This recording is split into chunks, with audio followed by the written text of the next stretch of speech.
आप सबको जय मसीह। मेरे यूट्यूब चैनल पे आप सभी का स्वागत है। मैं सोनू एक बार फिर नए वचन के साथ आप लोगों के सामने हाजिर हूँ। आज का वचन 1 शामुएल उसका 17 अध्याय 41 पद से लिया गया है। वचन का हेडिंग है दाऊद ने गोलियत को कैसे मारा।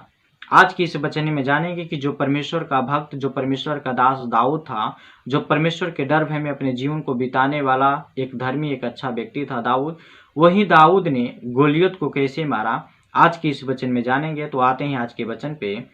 जब फलिस्ती ने इजराइल पे चढ़ाई किया युद्ध करने के लिए, तब उस टाइम इजराइल का राजा शाऊल था। शाऊल फलिस्तियों से युद्ध करना नहीं चाहता था क्योंकि शाऊल फलिस्ती से डरता था। तब जब परमेश्वर ने देखा कि शाऊल फलिस्ती से युद्ध करने नहीं जाएगा, तब परमेश्वर ने दाऊद को उस फलिस्तियों से युद्ध करने के लिए भेजा। जब दाऊद फलिस्ती के सामने गया, यानी जब गोलियत के सामने दाऊद गया, क्योंकि दाऊद के हाथ में सिर्फ एक डंडा था, एक लाठी था, वही लाठी को लेके फलिस्तियों से युद्ध करने के लिए दाऊद चल दिया। जब दाऊद गोलियत के पास पहुंचता है, तब गोलियत दाऊद को देख के क्या बोलता है, क्योंकि उस फलिस्तियों के हाथ में काफ़ी तलवारें थी, उनके पास भाले थे और वो युद्ध करने के लिए आए थे इजराइल से। लेकिन गोलियत देखता है कि सिर्फ इजराइल के तरफ से एक ही बालक आता है और वो भी एक लाठी लेकर। तब गोलियत दाऊद से बोलता है, क्या मैं सांप बिच्छू हूँ कि एक डंडा लेके मुझे मारने आए हो। ये गोलियत दाऊद से बोलता है। तब दाऊद क्या बोलता है गोलियत से कि सुनो, मैं सेनाओं के यहोवा के नाम से तेरे पास तुझको मारने आया हूँ और आज तुझे मारूंगा और मारकर तुम्हारे सर को तुम्हारे धड़ से अलग करूंगा। दाऊद ने किसके नाम से बोला कि मैं सेनाओं के यहोवा के नाम से तुझको मारूंगा और मार के तुम्हारे सर को तुम्हारे धड़ से अलग करूंगा। जब इतना बात गोलियत सुनता है, तब युद्ध के लिए तैयार हो जाता है। और इधर दाऊद अपने थैली में 5 पत्थर रखा था, वो परमेश्वर का सामर्थी पत्थर था। उसी थैली में से एक पत्थर निकालता है और पत्थर को निकाल के अपने गोफन में बांधता है।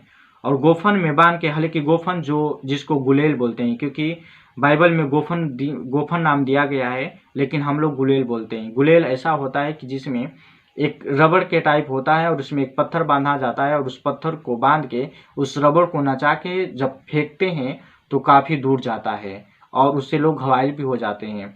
आजकल भी हम देखते हैं कहीं कहीं बच्चे इस तरीके के खेल को खेलते हैं। ऐसे कभी कभी देखते हैं कि पक्षियों को मारते हैं या किसी को घायल भी करते हैं, या पेड़ पे कोई फल होता है उस गोफन से यानी उस गुलेल से पत्थर बांध के उसको मारते हैं।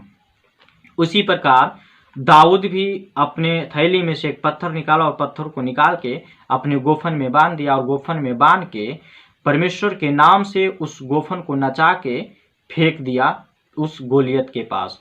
जैसे ही गोलियत के पास फेंका तो उस पत्थर जैसे ही निकला उस गोफन से और जाकर गोलियत के माथे पे लग गया। जैसे ही गोलियत के माथे पे लगा, गोलियत घायल हो गया और घायल होके जमीन पर धराशायी हो गया, यानी गिर गया। जैसे ही गोलियत गिरा, वैसे ही दाऊद दौड़कर उस गोलियत के ही म्यान से तलवार निकाला और तलवार निकालकर गोलियत का सर काट दिया। सर काट के उसके धड़ से अलग कर दिया, क्योंकि गोलियत कोई मामूली इंसान नहीं था। गोलियत बहुत बड़ा योद्धा था, बहुत बड़ा वीर था और दाऊद ने उस गोलियत को मार दिया। जब गोलियत को मार दिया दाऊद, उसके सर को काट दिया और सर को काट कर इधर इजराइल के राजा शाऊल के पास लेकर आ गया। तो इस प्रकार से गोलियत को दाऊद ने मारा। हालांकि जब देखा फलिस्तियों ने देखा कि जो हमारा राजा गोलियत था वो मारा गया, तब फलिस्ती इजराइल देश को छोड़कर भाग गए। इस प्रकार से दाऊद ने गोलियत को मारा। मेरे प्रियो, हम देखते हैं कि दाऊद का निशाना पक्का था या दाऊद बहुत बड़ा वीर था, ऐसा कुछ भी नहीं। हालांकि परमेश्वर दाऊद के साथ थे, परमेश्वर की आज्ञा थी कि जाओ तुम फलिस्तियों को मारो, मैं तुम्हारे साथ रहूंगा। परमेश्वर ने ऐसा वचन दिया था दाऊद को। और जब दाऊद ने उस गोफन को नचा कर छोड़ा था, तो ठीक सीधे डायरेक्शन में ले जाने वाला हमारा परमेश्वर था, क्योंकि दाऊद का इतना निशाना पक्का नहीं था कि उतना बड़ा वीर जो बहुत ऊंचा कद का था, बहुत लंबा कद का वीर था गोलियत, और इतना निशाना का पक्का नहीं था दाऊद को उस गोलियत को मार दे। लेकिन जैसे ही गोफन को नचा के दाऊद छोड़ा और सीधे डायरेक्शन में परमेश्वर ले जाके उसके माथे पे मार दिया। तो इस प्रकार से गोलियत को परमेश्वर ने दाऊद के जरिए मरवाया। तो ये रहा आज का वचन। मुझे उम्मीद है कि इस वचन से आप लोग को मालूम हो गया होगा, समझ में आ गया होगा कि परमेश्वर ने गोलियत को दाऊद के जरिए कैसे मरवाया, कैसे दाऊद ने गोलियत को मारा। तो बस आज के लिए इतना ही। इस वचन से प्रभु आप सबको आशीष दें। फिर मिलेंगे अगले वीडियो में अगले वचन के साथ। तब तक लेते हैं विदा। आप लोग अपना ख्याल रखें। आप सबको जय मसीह।